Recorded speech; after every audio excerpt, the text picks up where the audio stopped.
2022년 140억 달러라는 사상 최대 수출 실적을 기록하며 세계 무대에서 주목을 받았던 K방산이 이듬해인 2023년에는 95억 달러에 그쳤습니다. 당초 목표였던 200억 달러의 절반에도 미치지 못한 수치입니다. 이로 인해 일각에서는 K방산의 성장세가 둔화된 것 아니냐는 우려의 목소리도 제기됐습니다. 그러나 방위사업청과 방산업계는 이번 실적을 오히려 도약을 위한 숨고르기로 평가하고 있습니다.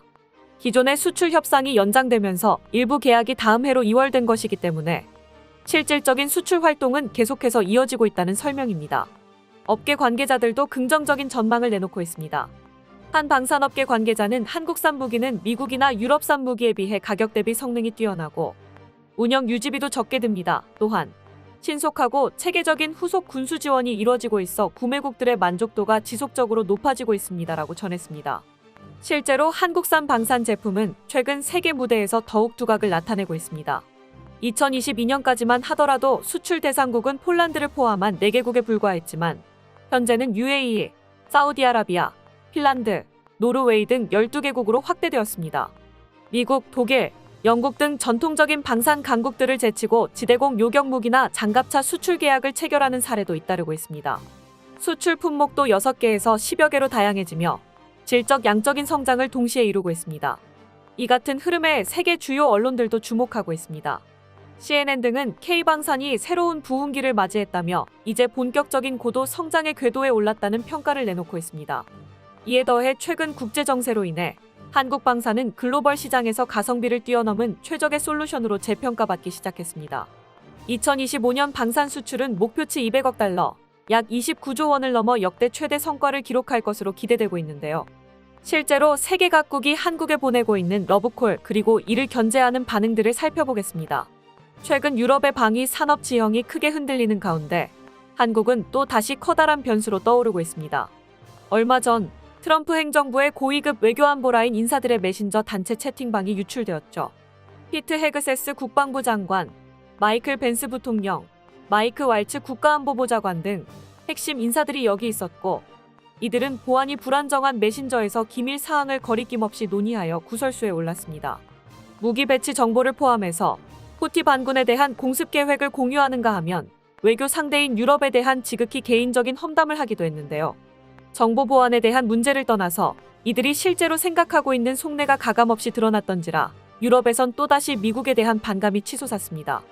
벤스 부통령은 후티 반군에 대한 작전을 거론하며 우리가 실수하고 있다고 생각한다. 수에즈를 통한 미국 무역은 3%에 불과하다. 유럽은 40%다라고 말했습니다. 후티의 위협으로 유럽이 더 큰 위험에 처했지만 정작 공격은 미국에 떠넘긴다고 비판한 것입니다. 그는 잠시 후 헤그세스 국방장관에게 우리가 가야만 한다고 생각하면 가자. 나는 유럽을 또 구제하는 것이 싫을 뿐이라고 보냈는데요. 3분 뒤 헤그세스 장관은 부통령님, 유럽의 무임승차에 대한 당신의 혐오에 공감한다. 참 한심하다고 답했고 이어 하지만 왈츠가 옳다. 이걸 할 수 있는 것은 우리뿐이다. 아무도 우리 근처에도 못 간다고 보냈습니다. 왈츠는 트럼프 대통령의 요청에 따라 우리는 어떻게 관련 비용을 집계해 유럽에 부과할지 국방부, 국무부와 논의할 것이라고 올렸습니다. 이번 작전 비용을 유럽에 청구하겠다는 뜻입니다. 이러한 대화 내용이 유출되면서 유럽에선 트럼프 행정부가 대놓고 동맹국을 업신여기고 있다는 것을 깨달았습니다. 적어도 예멘의 후티 반군을 관리하는 사안에 관해서는 유럽도 그동안 꾸준히 노력해왔고 미국에 대해 할 말이 있었기 때문입니다. 영국 일간 가디언은 미국이 이란 견제라는 자신들의 이익에 따라서 후티를 공습했을 뿐이면서 우크라이나 전쟁에서부터 이어온 유럽의 안보 무임승차 프레임을 여기서도 밀어붙이고 있다고 꼬집었습니다. 폴리티코 유럽파는 영국과 프랑스, 다른 나토 동맹국들이 홍해에 군함을 보내 상선을 호위하고 후티의 드론과 미사일을 격추하고 있는 노력을 미국이 의도적으로 외면했다고 지적했죠. 이후 고위 외교관들 역시 그동안 트럼프 행정부의 인사들이 유럽에 대한 적대감을 보여왔던 것은 알고 있었지만 이 정도로 혐오하는 줄은 몰랐다며 충격적이라는 반응이었습니다. 이 사건으로 인해 앞으로의 유럽 방위 산업 지형도 큰 변화를 겪게 되었는데요. 미국이 유럽에 도움을 주지 않는 방침은 트럼프 집권 시점부터 생겼다고 하지만 이젠 유럽도 미국에 더 이상 도움을 구하지 않게 될 것으로 보입니다. 문제는 그렇게 될 경우 어디서 지원을 얻어야 하느냐는 것이죠. 잘 아시다시피 유럽은 자체적인 방위 산업으로 재무장을 완성시키기에는 역량이 현저히 모자랍니다. 영국, 프랑스, 독일과 같이 가장 방위 산업이 발전한 국가들조차 자기 앞가림에 바쁜 실정이고 그 외 유럽 중소국한테는 어림도 없는 이야기죠. 하지만 러시아의 위협은 바로 그 중소국들한테 곧바로 뻗칠 예정이고요. 여기서 주목받을 수밖에 없는 것이 한국입니다. 원래라면 그런 불쌍한 중소국 중 하나였을 폴란드가 사실상 유럽 전체에서 유일하게 제대로 된 전쟁 준비를 갖추고 있는 나라가 되어 있었기 때문입니다. 불과 몇 년 사이에 유럽 최강의 지상군을 갖춘 국가 타이틀을 가져왔고 이미 근 수년간의 나토 훈련은 거의 다 폴란드에서 열리고 있습니다. 그 핵심적인 원동력은 누가 뭐라고 해도 한국과의 방산 빅딜이었죠. 상황이 이렇게 되니 루마니아 등 국가들이 이미 한국과 직접적인 접촉을 시작해서 실제 계약도 이루어지고 있는 상황인데요. 또 다른 접근을 꾀하는 나라도 있었습니다. 바로 한국이 폴란드에 짓는 생산 기지에서 무기를 사오는 것입니다. 이 역시 이미 계약이 이루어졌습니다. 놀랍게도 아직 생산 기지가 완공되지도 않았는데 말이죠. 줄이 더 길어지기 전에 일찌감치 계약서에 도장부터 찍어놓은 나라는 바로 슬로바키아였습니다. 최근 슬로바키아와 폴란드는 K2PL 수출에 관한 협력 의향서 LOI에 서명했습니다. 지난달 24일 로버트 칼리낙 슬로바키아 부총리 겸 국방부 장관은 부와디스와프 코시니아 카미슈 폴란드 부총리 겸 국방장관과 국방회담을 가졌는데요. 여기서 양국은 현대로템의 K2 폴란드형 전차 K2PL에 대한 협의를 나눴습니다. 슬로바키아는 추후 폴란드에서 생산하는 K2PL을 확보할 계획으로 업계 관계자는 슬로바키아는 폴란드와 인접국이어서 폴란드를 생산 거점으로 활용할 수 있다. 후속 군수 지원, 현지 생산 등 장비에 대한 지속적인 유지 측면에서 독일이나 미국에 비해 K2 전차가 강점을 갖고 있다고 설명했습니다. 한국과 슬로바키아는 현재 전략적 동반자 관계를 수립한 상황입니다. 지난해 로베르트 피초 슬로바키아 총리가 17년 만에 방한한 후 양국은 국방협력 양해각서를 교환했던 바 있죠. KEPL 계약을 이행하게 되면 라이센스를 내주는 한국의 관여가 필수 불가결합니다. 폴란드가 K2PL 생산 공장 유치에는 합의했으나 폴란드 현지 업체들의 기술력이 모자라서 당초 계획대로 생산이 시작되지 못한 상황이기 때문입니다. 한국 기술력을 이전받아 재현할 기반이 전혀 없어서 폴란드군이 요구하는 스펙의 전차를 만들려면 기술이 성숙될 시간이 더 필요한 상황이죠. 그래서 폴란드는 얼마 전 실리적인 선택을 했던 바 있습니다. 전차 도입을 늦출 수는 없는 노릇이니 개량형인 K2PL의 도입 수량을 줄이고 한국 직도입 K2GF의 수량을 늘리기로 한 것입니다. 한국 입장에선 K2PL보다 직도입 K2GF를 파는 쪽이 100% 지분을 보유하고 있는 만큼 판매 단가가 더 높으니 훨씬 이득입니다. 폴란드 측에서는 스스로 계약 지분을 줄여가면서까지 전차 도입 속도를 유지하기로 한 겁니다. 그리고 그 대신에 K2PL 생산 라인이 완비되면 슬로바키아와의 수출 계약을 승인받기로 한 모양이죠. 슬로바키아의 K2PL 도입 계약은 일단 폴란드와 체결한 것이므로 이 계약의 이익은 슬로바키아와 폴란드가 나눠 갖게 되며 그중 일부를 라이센스 비용으로 한국이 다시 떼어오게 됩니다. 사실은 슬로바키아가 한국과 직접 계약을 맺어도 이상할 바가 없지만 폴란드를 사이에 끼워서 이익을 3국이 나누게 된 것입니다.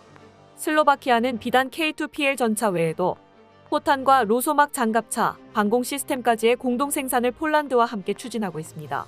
즉 양국이 K2PL을 포함한 패키지 거래를 했다는 것인데 전차 외에는 한국의 입김이 닿지 않으니 폴란드의 순수한 이익이죠. 폴란드는 이걸로 유럽 방면에서 무기를 공급할 수 있는 새로운 플레이어로 자리매김할 수 있게 됩니다. 물론 한국 역시 유럽 전차 생산 라인의 첫 수출 사례를 만드는 일이니 앞으로 올 손님들이 기대되고요. 이러한 현상이 불편할 나라는 언뜻 생각하기에도 많을 겁니다. 유럽의 방산 강국들이야 한참 전부터 한국을 적극적으로 견제하고 있었죠. 그런데 뜻밖에도 이 상황을 주목하는 나라가 중국이었습니다. 비단 한국이 적성국이었기 때문만이 아닙니다. 이번 기회에 수출 시장에서의 경쟁자로 너무나도 큰 성장을 거둘 가능성이 보였기 때문입니다. 유럽 방면에서 한국이 미국의 빈자리를 이처럼 성공적으로 대체하는 것을 확인하고 나면 그렇잖아도 제3세계 방산 시장에서 유력한 선택지로 부상하던 한국 방산은 이제 대체 불가능한 입지를 지니게 될지도 모릅니다. 특히 이들 제3세계 국가들은 중국 역시도 방산 수출 대상으로 점찍은 대상들이라서 더더욱 그렇습니다. 중동과 동남아, 남미 등지의 여러 나라들은 원래부터 중국의 잠재적인 고객이었습니다. 비싸지만 성능이 괜찮은 유럽 무기, 비싸고 성능도 좋지만 외교적 이익을 따지는 미국 무기, 값싸지만 성능이 떨어지고 외교 관계가 악화될 위험이 따르는 중국 무기 등이 그동안 이들 국가의 주요 선택지였는데요. 이 가운데 나타난 한국 무기는 값싼 데다 성능도 좋고 국가 성향도 거의 중립적이라서 외교적 리스크도 없다시피 했습니다. 유일하게 망설여지는 부분은 너무 낯선 거래 상대라서 검증되지가 않았다는 점뿐이었죠. 그런데 이게 다른 곳도 아니고 유럽에서 심지어 미국 무기를 대체하고 있다는 소식이 들려오면 이젠 구매를 망설일 이유가 없어지는 것입니다. 중국 방산이 대항할 수단은 가격밖에 남지 않는데 아무래도 병사들의 생명이 달린 방산 무기 특성상 가격만 가지고는 우위를 장담할 수가 없었습니다. 그래서 현재 슬로바키아 계약건 등 한국 방산의 활약을 중국 관영 매체들은 사사건건 눈으로 쫓으며 논평하고 있는데요. 중국 거대 플랫폼 텐센트 QQ닷컴에 기고된 한 논평에서도 폴란드가 한국 전차의 유통센터가 되고 있다며 경계해야 한다는 반응이 나왔습니다. 전차를 비롯한 한국 무기들이 상당한 성능과 저렴한 가격으로 유럽은 물론 미국 방산 기업들의 지분을 가로채고 있으며 이것이 훗날에는 중국의 글로벌 방위 산업에도 걸림돌이 될 수 있다고 분석했죠. 다만 슬로바키아의 국방 예산으로 도입량을 맞추지는 못할 것이며 대부분의 유럽 국가들이 그렇듯이 명목상의 기갑 전력만 운용하게 될 것이라고 저주 아닌 저주를 남기기도 했습니다. 하지만 이건 지금 유럽의 상황을 간과한 해석입니다. 미국에 기대는 것을 포기한 유럽은 안보 지출을 파격적으로 늘릴 예정이며 이젠 이걸 해내지 못하면 러시아 손에 망해야만 합니다. 우크라이나 전쟁 내내 유럽이 방위비 인상을 외쳤지만 변하지 않았다는 점 때문에 여전히 믿지 못하겠다는 분위기도 있지만 적어도 이번에는 증시가 반응을 했습니다. 다른 건 몰라도 돈은 솔직하죠. 침체를 벗어나질 못했던 유럽 증시가 이번만큼은 올랐고 실제로 각국의 많은 돈이 풀릴 가능성이 높습니다. 명목상의 전력만 운용하는 분위기를 드디어 깨고 나올 수 있는 것입니다. 더군다나 그동안 재무장 투자가 더딜 수밖에 없었던 중요한 요인이 다름 아닌 유럽 내 방산 기업들의 불성실한 납기 때문이었다는 점을 고려하면 한국이라는 확실한 대안이 생긴 지금은 상황이 충분히 달라질 수 있습니다. 러시아가 전쟁을 일으킬 힘을 되찾기 전까지 압도적인 물량을 뽑아내어 미국 없이도 유럽을 재무장시킬 유일한 역량을 한국이 지녔다고 인정하게 되었기 때문입니다. 중국이야 잘나가는 한국 방산을 지금 막고 싶겠지만 이미 상황은 기울었습니다. 앞으로는 적국으로서 뿐만 아니라 시장 경쟁자로서도 몹시 까다로운 한국을 상대해야 할 것입니다. I'm thrilled to announce that at my direction, the United States Air Force is moving forward with the world's first sixth generation fighter jet. Number sixth generation. Nothing in the world comes even close to it. And it'll be known as the F-47. The generals picked a title. And it's a beautiful number, F-47. It's something the likes of which nobody has seen before in terms of all of the attributes of a fighter jet. There's never been anything even close to it, from speed to maneuverability to what it can have to payload. And this has been in the works for a long period of time.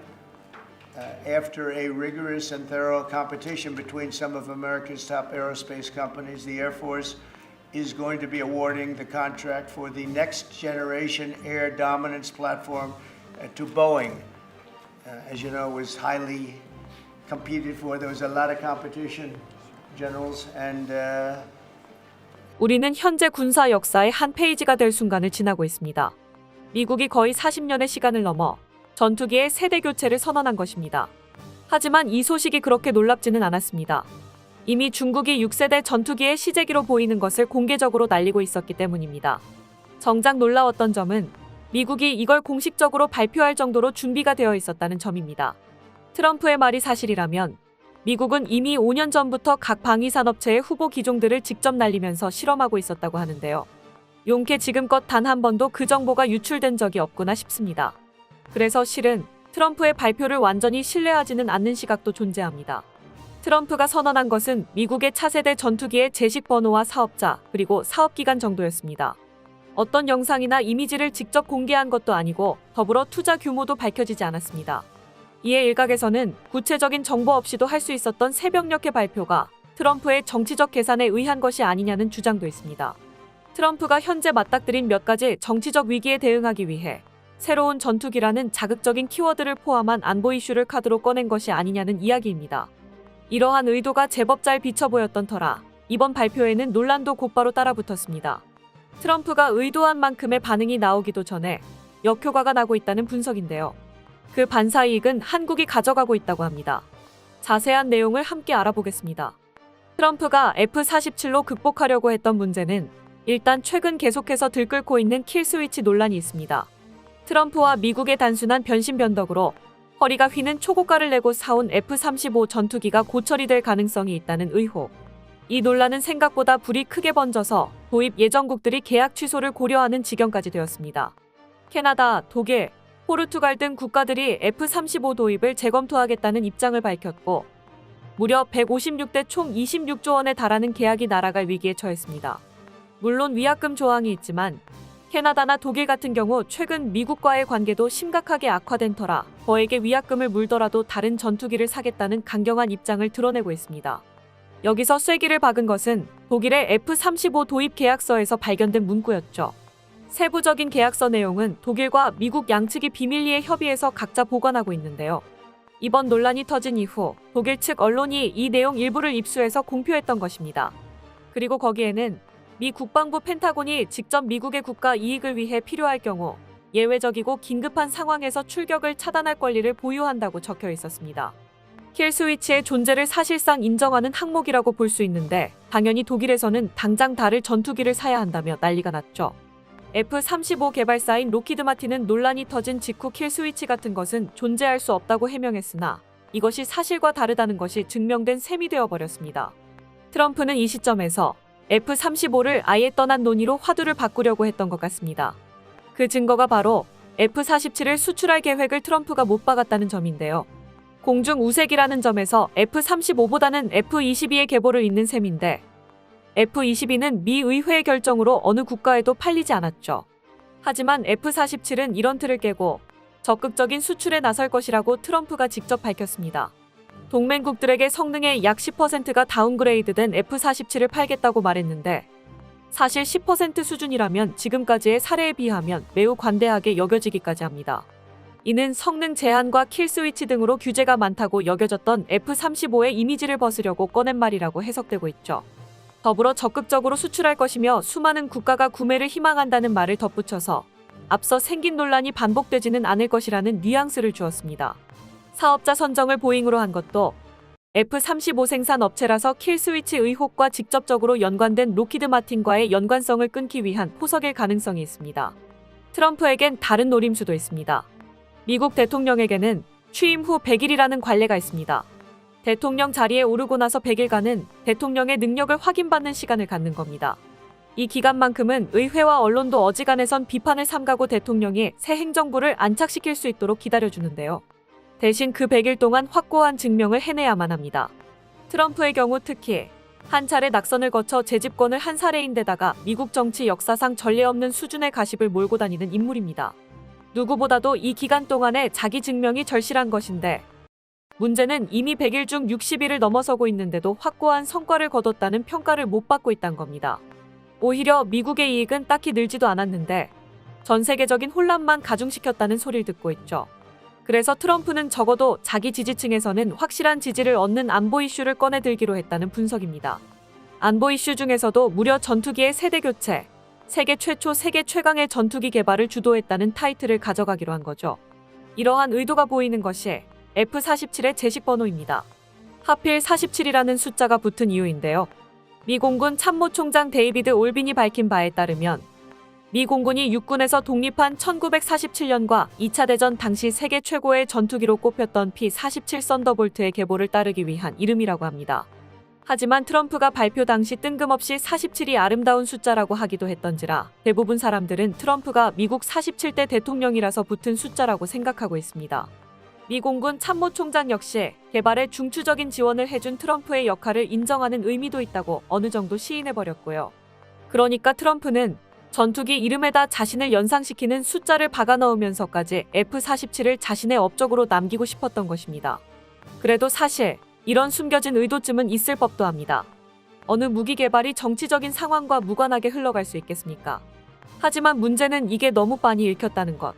숨길 생각도 없는 태도 자체가 논란에 불을 지폈습니다.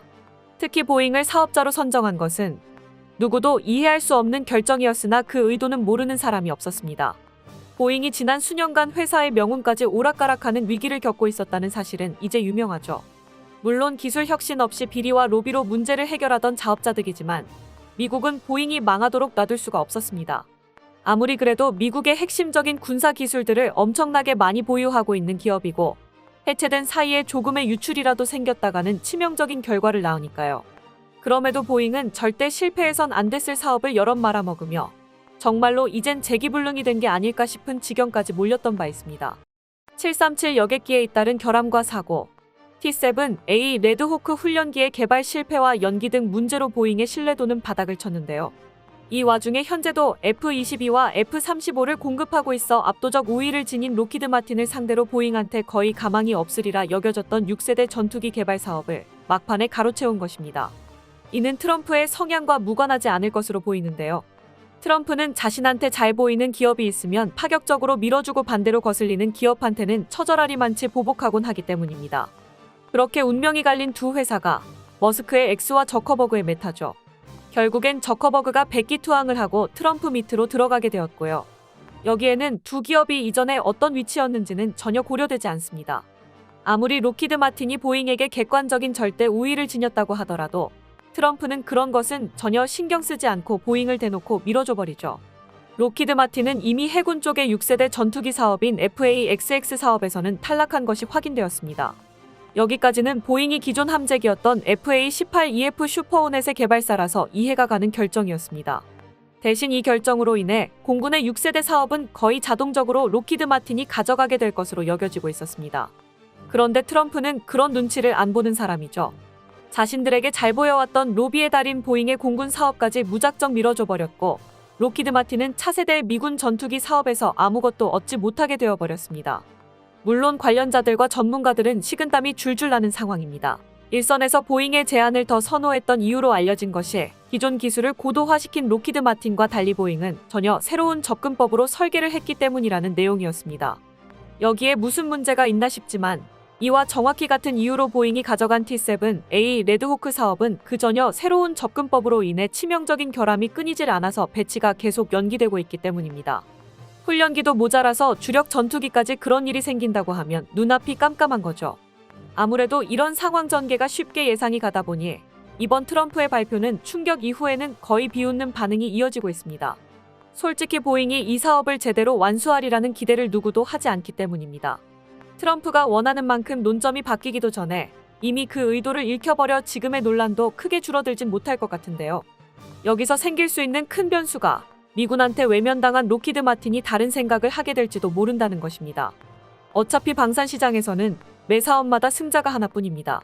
처음부터 컨소시엄을 구성해 공동전선을 펼치지 않고서야 동반 우승은 없죠.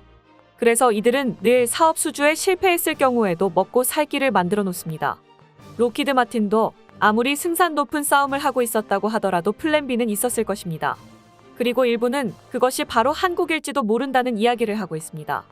어차피 미국 내에서 전투기로 얻을 입지가 없다면 가장 잠재력이 높은 다른 나라와 손을 잡을 수 있겠죠. F-35의 논란이 생겼을 당시 가장 어부지리를 많이 누린 나라는 다름 아닌 한국이었습니다. 라팔이나 그리펜 등 유럽 전투기도 대안으로 언급되기는 했으나 스텔스 성능을 대체할 수는 없어 한계가 있었죠. 한편 KF-21의 경우 지금도 이들을 상회하는 스텔스 성능을 지닌 데다 추후 완전 스텔스를 확보할 가능성도 충분합니다. 록히드 마틴 입장에서는 F-35의 자리를 가장 많이 위협했던 한국의 KF-21이 지금에 와서는 가장 믿음직한 파트너로 보일 것입니다. 그리고 만약 갑자기 가능하다면 기술력으로도 추후 수출 시장에 나올 보잉의 F-47에 지지 않을 자신이 있을 것이고요. 러시아의 위협과 트럼프의 고립주의 정책의 위기를 느낀 프랑스가 강력한 재무장을 선언했습니다. 지난주 마크롱 대통령은 초음속 핵미사일 탑재가 가능한 라팔 전투기 40대의 추가 도입 계획을 발표하며 프랑스의 핵무장 의지를 명확히 드러냈는데요. 트럼프 대통령이 각자 도생을 주장하며 나토 탈퇴까지 거론하고 있는 가운데 유럽 나름의 자주국방 체계를 구축하려 시도하고 있는 상황이죠. 허나 프랑스의 문제는 재래식 군사력의 수준이 현격하게 뒤떨어져 있다는 사실인데요. 한국과 직접 비교해보면 프랑스의 군사력이 얼마나 약화되어 있는지가 여실히 드러납니다. 한국의 전차 보유량은 약 2,500대에 달하는 데 비해 프랑스는 단 222대에 불과합니다. 또한 한국의 자주포 보유량은 3,100문 이상이지만 프랑스는 겨우 108문을 보유하고 있으며 해군 및 공군 전력 역시 한국에 비해 현저히 열세에 놓여 있죠. 이런 프랑스가 유럽에서는 손꼽히는 군사 강국으로 여겨지는 것이 현재 유럽의 현실입니다. 진정한 자주국방을 원한다면 당장 모든 수단을 동원해 무기 확보에 전념해야 할 시점인데 마크롱 대통령은 유럽 국가는 유럽산 무기로 무장해야 한다는 현실성이 부족한 주장만 반복하며 유럽 외 지역으로부터 무기를 도입하려는 유럽 국가들의 노력을 방해하고 있습니다. 그렇다고 이런 프랑스가 전 유럽에 무기를 공급할 능력이 되냐고 묻는다면 전혀 그렇지 않죠. 지난 2월 프랑스 국방부는 모든 포탄 제조 공장이 전시체제에 돌입하여 생산량을 크게 늘릴 것이라 밝혔습니다. 그런데 발표된 목표 생산량을 보고 헛웃음밖에 나오지 않았는데요. 전시체제에 돌입해 늘릴 거라는 포탄 생산량의 목표가 월 5천 발에 불과했기 때문입니다. 이는 한국 대표 포탄 제조업체 풍산의 평시 생산량의 4분의 1도 되지 않는 수준입니다. 참고로 풍산의 경우 155mm 포탄을 연간 20에서 25만 발가량 생산할 수 있으며 2025년까지 생산 능력을 배 이상 늘릴 계획입니다. 고작 이런 수준으로 미국을 대신해 유럽의 안보를 책임지겠다고 말하고 있는 꼴이 우습기만 한데요. 당연히 유럽 국가들도 프랑스의 허풍을 믿지 않고 각자 살 길을 찾아 나서고 있습니다. 그리고 이런 상황 속에서 기회를 놓치지 않고 제2의 풍산이 되고자 하는 국내 방산 기업이 등장했다고 하는데요. 바로 1966년 설립된 국내 최고령 정밀단조 회사 한일단조공업입니다. 한일단조는 최근 155mm 포탄의 해외 수출에 본격적으로 뛰어들며 글로벌 방산 시장에 도전장을 내밀었습니다. 자동차 부품을 주로 생산해왔던 한일단조공업은 사실 풍산에 가려져서 그렇지 방산 부문에서도 일가견이 있는 기업인데요. 대표 제품으로는 155mm 포탄, 항공투하탄, 60mm 박격포탄, 현무 탄두구조체 등이 있습니다. 우크라이나 전쟁으로 전 세계적인 포탄 수요가 급격히 증가하면서 한일단조 역시 큰 수혜를 받고 있으며 현재 14개국 이상의 제품을 수출하고 있습니다. 최근에는 전 세계적 포탄 수요 증가에 적극 대응하기 위해 대규모 생산 설비 투자도 진행 중이며 이미 유럽과 아시아 등 여러 국가로부터 수출 문의가 쇄도하고 있다고 하죠. 머지않은 미래의 풍산의 뒤를 이을 새로운 글로벌 방산 거물이 등장할 것으로 기대되고 있는데요. 물론 새로운 경쟁 업체가 등장하는 동안 기존 포탄 시장의 절대 강자인 풍산에서도 가만히 놀고만 있지 않았습니다. 얼마 전 풍산에서 포병전의 패러다임을 바꿀 신형 포탄의 시험 발사에 성공했다고 발표했습니다. 이 신형 포탄이란 바로 사거리 연장탄의 끝판왕이라 할 수 있는 램제트탄이었는데요. 곡사포가 개발된 이래 세계 각국은 포탄의 사거리를 늘리기 위한 다양한 방법들을 고안해 왔었습니다. 포탄의 크기를 키우거나 포신의 길이를 늘리는 등 다양한 방법을 시도해왔지만 이런 방식은 결국 곡사포 시스템의 크기와 무게가 너무 커지는 한계를 극복하지 못했습니다. 특히 대포병 전술의 발달로 현대 포병전은 발사 후 즉각 자리에서 이탈하는 슈덴 스쿠 전술이 기본 중의 기본 전술로 자리 잡았는데 포탄의 크기나 포신 길이를 늘리는 전통적인 방식은 곡사포 시스템의 기동성을 심각하게 저하시켜 오히려 포병의 생존성에 마이너스가 될 수밖에 없었습니다. 이런 한계를 극복하기 위해 각국은 155mm 포탄 크기는 유지하면서도 사거리를 획기적으로 늘릴 수 있는 사거리 연장탄 개발에 몰두해왔습니다. 사거리 연장탄에는 포탄의 접이식 날개와 유도장치를 장착해 활공하며 사거리를 늘리는 활공탄, 포탄 내부에 로켓 모터를 장착해 추가 추진력을 얻는 로켓 보조 추진탄, 포탄 후미에서 특수 연소제를 분사해 공기 저항을 줄이는 항력 감소탄 등 다양한 방식이 있습니다. 그 중에서도 궁극의 사거리 연장탄이라고 할 수 있는 것이 이번에 풍산에서 시험 사격에 성공한 램제트탄입니다. 램제트탄이란 말 그대로 램제트 엔진의 원리를 적용한 포탄이라고 할 수 있는데요. 제트 엔진의 패러다임을 뒤바꾼 램제트 엔진은 초음속 비행 시 전면 흡입구를 통해 음속으로 압축되어 유입된 공기의 연료를 분사 연소시켜 폭발적인 추진력을 얻는 방식으로 작동하는 엔진입니다. 램제트 엔진은 마하 2.5에서 5 사이의 초음속 영역에서 비행할 때 현존하는 어떤 추진체보다 뛰어난 효율을 보여주죠. 그러나 램제트 엔진은 마하 1 이하의 저속에서는 작동하지 않는다는 한계가 있어 초기 가속 단계에 별도의 추진 수단이 필요합니다. 이 때문에 램제트 엔진은 항공기보다는 미사일 등 제한된 무기체계에서 주로 활용되어 왔습니다. 그런데 이 기술을 곡사포탄에 접목하면 바로 이 초기 가속 문제를 근본적으로 해결할 수 있습니다. 155mm 포탄이 포구에서 발사될 때의 초속은 약 900m에 이르는데 이는 이미 마하 2.9에 달하는 초음속 상태라고 할 수 있습니다. 즉 발사되는 순간부터 포탄의 램제트 추진 기능을 작동시킬 수 있다는 것이죠. 덕분에 발사 후 점차 감속하는 일반적인 포탄과 다르게 램제트탄은 점점 빠르게 가속하여 최대 마하 3.5 이상의 초음속 비행이 가능하게 됩니다. 이처럼 놀라운 속도와 추진력 덕분에 램제트탄은 일반 포탄의 한계를 크게 뛰어넘어 훨씬 더 멀리 있는 목표를 훨씬 더 빠르게 목표를 타격할 수 있습니다. 일반적인 150mm 포탄의 최대 사거리가 30km 수준이며 기존의 로켓 추진탄과 항력 감소탄과 같은 사거리 연장탄도 최대 70에서 100km 정도에 머물렀던 반면 램제트탄은 최대 150km에 달하는 초장거리 타격까지 실현 가능합니다. 현재 풍산에서 개발 중인 램제트탄은 우선적으로 120km급 사거리를 목표로 기술을 발전시키고 있습니다. 또한 램제트탄의 초고속 비행은 목표물 도달 시점의 운동에너지 역시 획기적으로 증가시켜 타격 효과가 일반 포탄과는 비교할 수 없을 정도로 강력해집니다. 목표에 명중할 때의 압도적인 관통력과 파괴력 덕분에 자주포로 전차를 격파하는 것도 가능해질 것으로 기대되고 있는데요. 드론 정찰과 결합한 정밀 포격 전술이 급속히 발전하면서 우크라이나 전장에서 곡사포로 전차를 공격해 격파하는 사례가 급증하고 있습니다. 그러나 일반적인 곡사포탄은 폭발 시 충격파와 파편을 이용한 광범위한 타격을 목적으로 설계되어 있어 두꺼운 장갑을 가진 현대 주력 전차를 단번에 무력화하는 것은 쉽지 않은 일이었습니다. 전차 한 대를 잡기 위해 상당히 많은 탄을 명중시켜야 했죠. 하지만 마하 3.5 이상의 초음속으로 날아들게 되는 램제트탄의 경우 압도적인 운동에너지를 통해 빗맞더라도 전차에 심각한 손상을 주어 무력화하는 것이 가능합니다. 천무 다연장 로켓보다도 훨씬 먼 거리에서 주력 전차를 단 한 발로 무력화시킬 수 있는 램제트탄을 운용하는 K9 자주포가 실전 배치된다면 현대 포병전의 패러다임을 완전히 바꾸어 놓을 수 있을 것으로 보이는데요. 물론 이렇게 강력한 위력을 가진 램제트탄을 실제로 개발하고 전력화하는 것은 결코 쉬운 일이 아닙니다. 초음속 비행 중 발생하는 복잡한 기류 제어, 극한의 압축 효율 유지, 내부 연료의 정밀한 연소 관리 등 수많은 난제를 극복해야만 가능한 고도의 군사기술입니다. 이렇듯 까다롭고 복잡한 공학적 난이도로 인해 한국의 뛰어난 방산 기술력에도 불구하고 램제트탄 개발이 단기간 내 성공하기는 어렵다는 평가가 지배적이었습니다. 그러나 풍산은 이러한 예상을 뒤엎고 단기간에 램제트탄의 시험 발사에 성공하며 전 세계의 주목을 받고 있습니다. 또한 램제트탄과 같은 첨단 특수탄은 앞으로 한국 방산산업의 미래를 책임질 핵심 전략 기술이라고 할 수 있는데요. 현재 유럽 국가들은 155mm 포탄의 자체 보급을 목표로 탄약 공장 증설에 나서고 있지만 유럽 특유의 비효율적인 행정과 복잡한 절차로 인해 몇 년째 제자리 걸음만 하고 있습니다. 그렇다 하더라도 포탄 생산량은 어쨌든 조금씩이라도 늘어나고 있어 결국 유럽 국가들이 생산량을 일정 수준까지 늘리는 데 성공하면 일반 포탄 수출은 한국 방산 기업들의 장기적 성장 동력으로는 부족해질 가능성이 큽니다. 그렇기 때문에 램제트탄 같은 특수탄이 한국 방산업계의 새로운 돌파구가 될 수 있는 것인데요.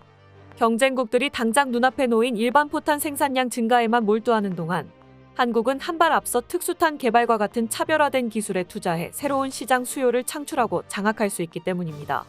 프랑스나 독일 등 일부 유럽 국가들은 어떻게든 자국의 방산산업 보호를 위해 한국 방산기업의 진입을 막으려 애쓰고 있지만 첨단 특수탄 같은 한국의 고부가 가치 탄약 기술은 결국 이들조차 포기할 수 없는 매력적인 상품이 될 것입니다.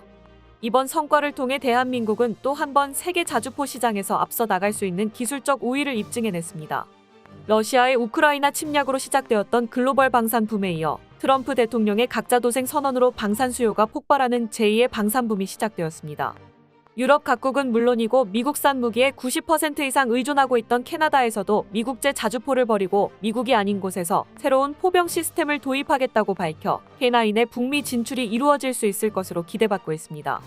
유럽 방산 기업들 역시 이 기회를 두고 볼 리가 없지만 높은 이상과 달리 포탄 생산량과 납기 일 준수 같은 기본조차 지키지 못하는 모습으로 고객들에게 실망만을 선사하고 있죠.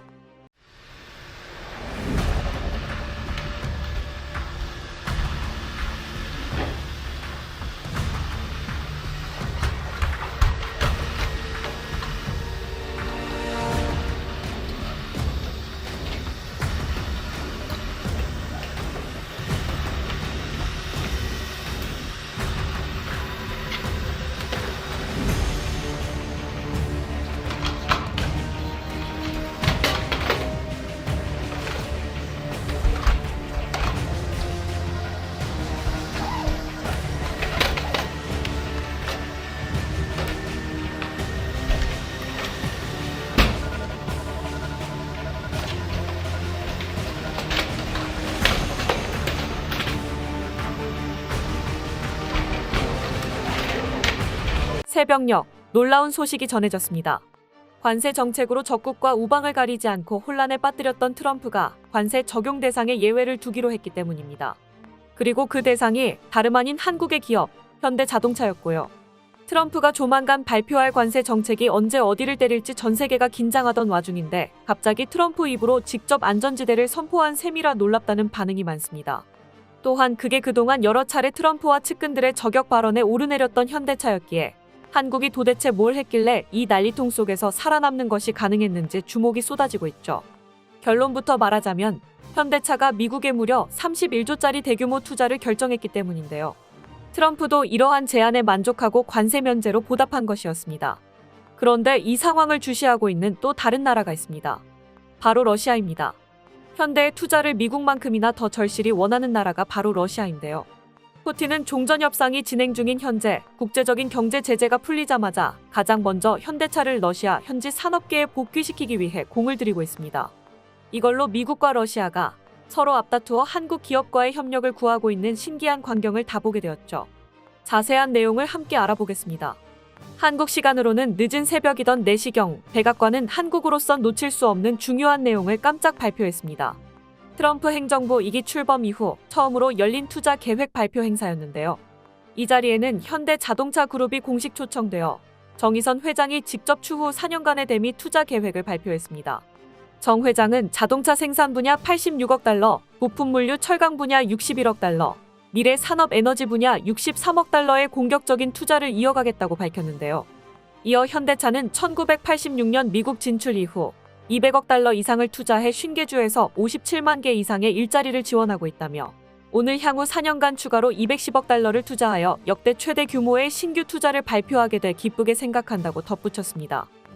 또한 이번 약속의 핵심은 철강 및 부품에서 자동차에 이르는 미국 공급망 강화를 위한 60억 달러 투자라고 강조한 뒤 현대차 그룹은 또 30억 달러 상당의 미국산 액화천 연가스를 구매해 미국 에너지 산업을 지원할 예정이다.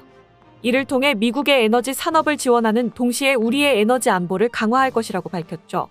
마이크를 넘겨받은 트럼프는 현대자동차는 미국에서 철강을 생산하고 미국에서 자동차를 만들 것이므로 결과적으로 관세를 내지 않아도 된다. 미국에서 제품을 만들면 관세가 없다고 말했습니다. 미국에서 생산되는 현대차에 대해서는 무관세 원칙이 적용된다는 의미인데 그동안 관세 정책으로 사방팔방에 선제 타격을 날리던 트럼프라고는 생각되지 않는 지극히 상식적인 발언이었습니다.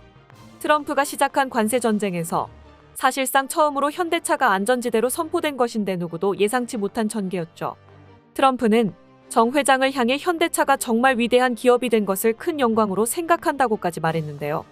이에 정 회장도 트럼프한테 현대차의 최첨단 제조 시설 중 한 곳을 직접 방문해 미국과 미국 근로자에 대한 현대차의 헌신을 직접 보셨으면 한다고 초청 의사를 밝히며 화답했습니다. 현대차 그룹은 공식 성명을 통해 이번 투자로 미국 제조업 채권 등 미국 행정부의 정책에 대응하고 다양한 분야에서 사업 기회를 확대해 미국에서 톱티어 기업으로서 위상을 강화한다는 전략이라고 밝혔습니다. 이어 미국 현지 사업 기반을 확대해 모빌리티를 비롯한 미래 사업 경쟁력을 강화하고 기업 신뢰도를 높여 지속 가능한 기업으로 확고히 자리매김한다는 구상이라고 덧붙였습니다. 처음으로 트럼프의 관세를 피해간 모범 사례가 되었으니 이제 미국과 사업을 하는 다른 기업들과 다른 국가들도 앞다투어 현대차의 뒤를 따르려고 할 텐데요. 그게 사실 또 쉽지가 않은 것이 이게 누구나 고를 수 있는 해결책은 아니기 때문입니다. 이번 발표는 어찌 보면 관세 직격탄이 두려웠던 현대차가 31조나 되는 자본을 미국에 내어준 것으로 보이기도 합니다. 하지만 실은 미국 입장에서도 현대차와의 협력이 절실한 상황입니다. 이런 결정을 내릴 준비가 되어 있던 것도 현대차 외엔 없는 셈이나 마찬가지였기 때문입니다. 현대는 트럼프 당선을 예상조차 할 수 없었던 5년 전부터 이미 미국 내 투자를 늘리고 있었습니다. 비슷한 정책은 트럼프 이전부터 이어져 오고 있었기 때문입니다. 과거 바이든 정부도 반도체 정책을 만들면서 미국 내 공장 유치를 조건으로 내걸었던 바 있었고 이러한 기조는 미국 정권이 바뀌더라도 달라지지 않을 가능성이 높았습니다. 아무리 바이든이 하는 일은 전부 부정하고 반대로 하려고 하는 트럼프라도 이런 방향성은 확실하게 미국의 이익에 부합하기 때문이죠. 그래서 한국 기업들은 비단 반도체 분야가 아니라도 일찌감치 미국 내 공장에 투자하기 시작했고 현대차도 마찬가지였습니다. 트럼프의 관세 정책에서 혜택을 받은 것은 이미 5년 전부터 투자를 이어왔던 결과 중 하나일 뿐이었고요. 이런 선택은 아무나 할 수 있는 것이 아니었습니다. 미국 현지에서 공장 부지 확보를 승인받는 것은 물론 지역 사회에서 안정적인 일자리로 인정받기까지의 신뢰를 쌓는 것도 하루아침에는 불가능한 일이죠. 지금에 와서 현대차를 보고 다른 해외 기업들이 똑같은 전략을 취하는 것이 어려운 이유입니다. 더군다나 현대차에게는 비단 자동차뿐만이 아니라 보스턴 다이내믹스라는 로봇 부문 자회사가 있습니다. 요즘 인체를 닮은 휴머노이드 로봇 개발 사업이 전 세계적인 각광을 받고 있죠. 과거 비효율적이라고 여겨졌던 분야였지만 AI 기술이 융합되면서 점점 사람에 가까운 동작을 취할 수 있게 되었고 재조명되고 있습니다. 꼭 효율적이지는 않더라도 사람의 몸으로만 할 수 있는 일들을 휴머노이드라면 대체할 수 있기 때문입니다. 이 분야에서는 유독 중국이 앞서 나가는 모습을 보여주고 있는데 마이크로소프트, 엔비디아, 아마존, 메타와 X까지 수많은 글로벌 IT 기업들이 이에 공격적인 투자를 쏟고 있는데도 이미 후발주자로 평가되는 상황입니다. 유일하게 중국 이상의 기술력을 보여주고 있는 기업이 바로 보스턴 다이내믹스로 공개된 영상에서 확인할 수 있듯 휴머노이드 로봇의 격동적인 움직임이 이제는 거의 사람과 다를 바 없이 여겨집니다. 추산 10조 달러 규모가 전망되는 휴머노이드 시장에서 미국은 패권을 중국에 빼앗기기 전에 한국 기업의 도움이 절실한 상황입니다. 더군다나 트럼프는 그토록 미국 제조업 부흥에 힘을 쏟고 있는데도 마땅한 성과를 내질 못하고 있는 상황인데요. 3월 나온 통계로도 미국의 제조업은 위축 국면에서 벗어나질 못했습니다. 트럼프가 취임 후 내놓은 수많은 정책들로도 이 추세를 뒤집지 못한 것인데 트럼프는 자신의 능력이 시험대에 오를 취임 후 100일이 지나기 전에 이 분야에서 제대로 된 업적을 남기기 위해 외국 투자를 유치하는 방향으로 선회한 것입니다. 그리고 그 후보 중에서 가장 준비되어 있던 것이 바로 현대 자동차였던 것이고요. 이처럼 트럼프 입장에서도 한국의 이번 투자가 몹시 반가운 상황인데요. 이를 증명하듯 발표회 자리에서도 그는 정 회장을 매우 뿌듯한 눈으로 지켜보며 발표 결과에 엄청나게 만족하는 듯한 반응을 보였습니다. 그런데 이 상황을 미국이 현대차를 선수친 것으로 여겨 다소 심기가 불편한 나라가 있습니다. 바로 러시아죠. 러시아는 지금 종전 협상을 진행 중인데 종전 이후에는 제재가 해제 내지는 완화되어 다시금 경제 재건에 나설 것으로 보입니다. 여기서 필수적인 존재가 다시 한국인데요. 전부터 한국은 러시아한테 있어 매우 중요한 경제 파트너였기 때문입니다. 한국 역시 이를 모르지 않았기에 우크라이나 전쟁 내내 직접적인 살상무기 지원을 하지 않는 것을 원칙으로 삼아 버텨왔던 것이고요. 그리고 종전 이후 곧바로 그 인내의 덕을 보게 되었습니다. 러시아에 복귀하는 최초의 외국 기업이 현대차가 될 수도 있기 때문입니다. 과거 전쟁이 터지고 현대차가 러시아에서 철수할 당시 상트페테르부르크 현지 공장은 러시아 업체에 헐값에 팔렸습니다. 단돈 14만 원이었는데 사실상 그냥 준 것이죠. 그런데 이 거래에는 숨겨진 옵션이 하나 있었습니다. 바로 바이백 옵션으로 2년 내 재매입이 가능하다는 조건이었습니다. 현대차 철수 시점이 2023년 말이므로 올해 말까지 되러 제재가 완화된다면 현대차는 러시아에 다시 입성하여 14만 원에 팔았던 공장을 다시 14만 원에 사올 수 있습니다. 심지어 러시아는 그동안 현지 공장의 체계를 변동 없이 유지하고 있었습니다. 여전히 현대차 기반의 승용차 모델을 생산하고 있고 현대가 복귀하면 사실상 브랜드 로고만 바꿔서 즉시 시장 정착이 가능합니다. 이미 현지 공장에 납품하던 업체 12곳이 인력 모집에 돌입했다는 소식이 전해졌는데요. 이에 발맞춰 푸틴 러시아 대통령도 현재 종전협정을 조율하면서 현대차에 딱 맞는 서방 기업의 복귀 조건을 설정하고 있습니다. 공개된 기준에는 러시아 시장을 떠난 기업이 같은 금액으로 자산을 되사는 바이백 옵션이 없을 것을 내걸어놔서 언뜻 보면 현대차도 더 높은 가격으로 공장을 사와야 하는 것으로 보이죠. 하지만 현대차 공장이 그동안 브랜드만 바꿔서 생산을 지속해왔다는 점을 러시아 시장을 떠난 적이 없는 것으로 해석할 수 있다는 전문가들의 의견이 많습니다. 따라서 대부분 기업들이 일부 손해를 떠안고 러시아 복귀를 계획해야 하는 상황에서 현대차만큼은 아무런 금전적, 시간적 손해도 없이 러시아 시장에 최초 복귀가 가능한 것입니다.